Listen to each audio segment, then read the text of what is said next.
Добрый день, друзья! Добро пожаловать на мой канал! Сегодня видео для любителей торта «Красный бархат». Только бархат будет у нас не красный, а белый. Мой младший брат очень любит торт «Красный бархат», но попросил его приготовить без красителя и с какой-нибудь ягодной ноткой.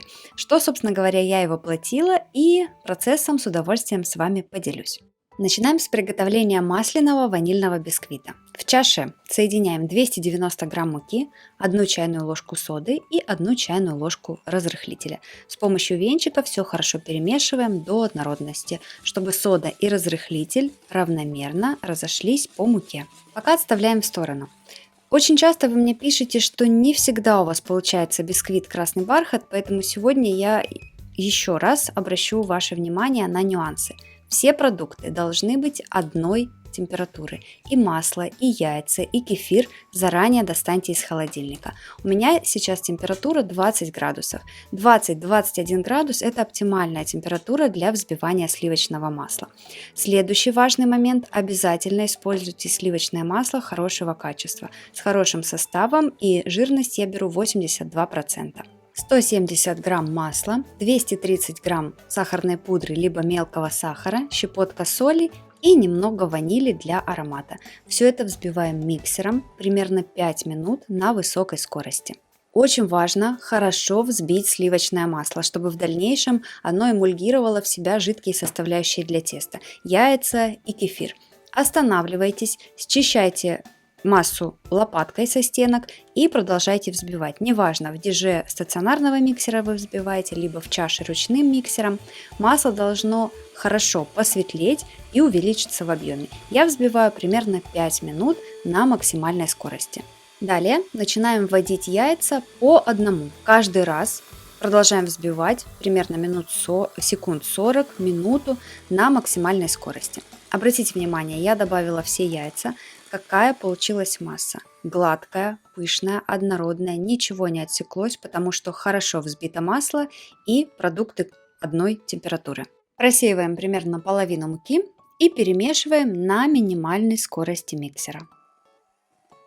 Затем вливаем примерно половину кефира. Я обычно использую 2% кефир, но 1% тоже подойдет. Перемешиваем на минимальной скорости миксера. Затем просеиваем оставшуюся муку, после чего вливаем вторую половину кефира. Все, тесто готово. Подробный рецепт будет в описании под видео, поэтому обязательно туда заглядывайте. Можно переходить к выпечке.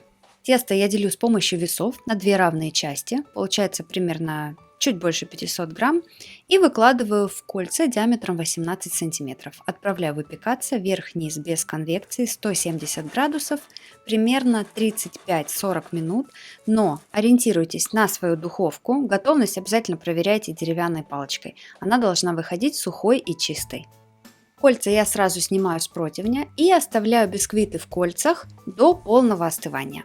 Далее вырезаю бисквиты из колец и разрезаю каждый бисквит на 2 коржа. При необходимости шапочку сверху тоже можно слегка срезать. В итоге получается 4 коржа.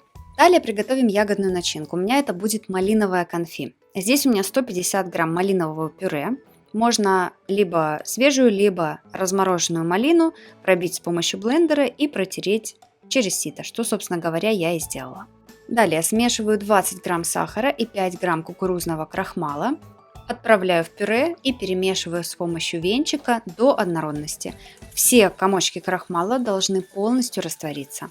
После чего отправляю сотейник на плиту, средний огонь, довожу до кипения и после закипания провариваю около минутки, чтобы крахмал загустел. Малиновое конфи готово. Сразу же перекладываем его в кондитерский мешок и отправляем в холодильник до полного охлаждения. И осталось приготовить крем. Для бархата это традиционно крем-чиз, только я буду готовить крем-чиз не на масле, а на сливках, потому что он более нежный. Нам понадобится 400 грамм сливочного сыра, 160 грамм жирных сливок, 80 грамм сахарной пудры и немного ванили. Все продукты обязательно должны быть очень холодными. Для начала в чаше я соединяю сливочный сыр, сахарную пудру, ваниль и все взбиваю миксером до однородности.